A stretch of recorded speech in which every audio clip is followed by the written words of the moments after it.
তো গাইস, এখন আমি তোমাদের যে ঠাকুরটা দেখাচ্ছি আলিপুরদুয়ার বড় বাজারের পাশে দত্তপট্টি স্বামী বিবেকানন্দ ক্লাবের পুজো। এই প্যান্ডেল তৈরি করতে প্রায় 4 মাস সময় লেগেছে। কারুকার্য ভীষণ সুন্দর। চলো এটা তোমাদেরকে এখন একটু দেখাই ঘুরিয়ে।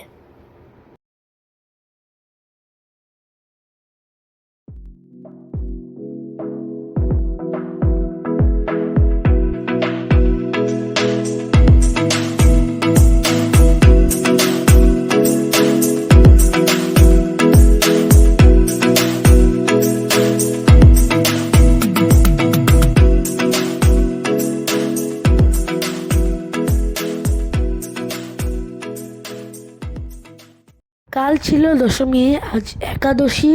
ঠাকুরের বিদায় লগ্ন শুরু। তবুও যেসব ঠাকুর এখনো বিসর্জন হয়নি, শেষ সময় এগুলো আবার দেখে নিলাম, আর সাথে ভ্লগও করে নিলাম যাতে তোমরাও দেখতে পাও। আবার তো 1 বছরের অপেক্ষা, আসছে বছর আবার হবে।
দেখো গাইজ, এগুলো কি অসাধারণ নিখুঁত কাজ।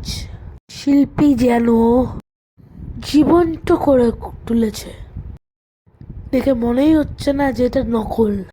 এক সময় চমকে উঠেছি, এই মাঠে আবার এত সুন্দর মন্দির কবে হয়ে গেল। তারপর বুঝলাম এটা প্যান্ডেল। শিল্পীর প্রশংসা না করে সত্যিই পারছি না। দেখো গাইজ, বুদ্ধ টুদ্ধ যে বানিয়েছে, ত্রিশূল সব ঝিনুক দিয়ে বানানো, দেখে বুঝাই যাচ্ছে না। শিল্পীর পাশাপাশি পুজো কমিটিকেও ধন্যবাদ জানাতে চাই। তারা আমাদের এমন সুন্দর মন্দির দেখার সুযোগ করে দিয়েছে। এখন বাজে রাত 12টা, তাও দেখো গাইস বাইরে কি ভিড়, দেখে মনেই হচ্ছে না যে রাত 12টা এখন বাজে। আমিও আমার ঠাম্মা ও মাম্মামকে নিয়ে বেরিয়ে পড়েছি ঠাকুর দেখতে। কাল থেকে তো আর দেখতে পারবো না, আবার তো দেখতে গেলে 1 বছরই ওয়েট করতে হবে। কাল থেকে আবার দুর্গা পুজোর শুরু। দুর্গাপূজার এই দিনগুলো খুব তাড়াতাড়ি শেষ হয়ে যায়, মনে হয় আরো যদি 2-3 দিন হতো।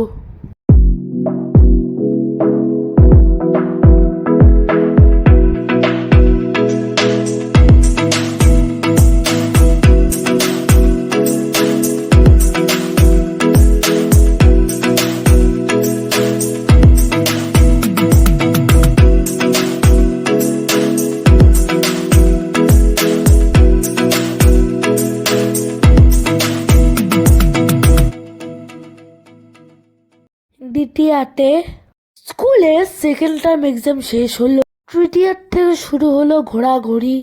আজ দশমী গিয়ে একাদশী। এত ঘুরেছি, বাইরে খেয়েছি, সব ভুলে গেছিলাম কত তারিখ চলছে, কি বার। এবার আবার স্বাভাবিক জীবনে ফিরে আসতে হবে। এই ফিরে আসাটা কিন্তু খুবই কষ্টকর।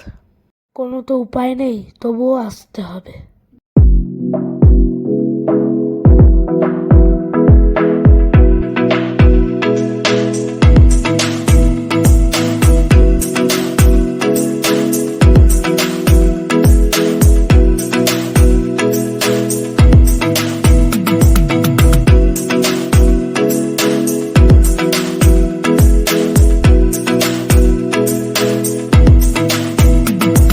সবাই সাথে থেকো, সাপোর্ট করো, লাইক শেয়ার সাবস্ক্রাইব করতে ভুলো না। বাই।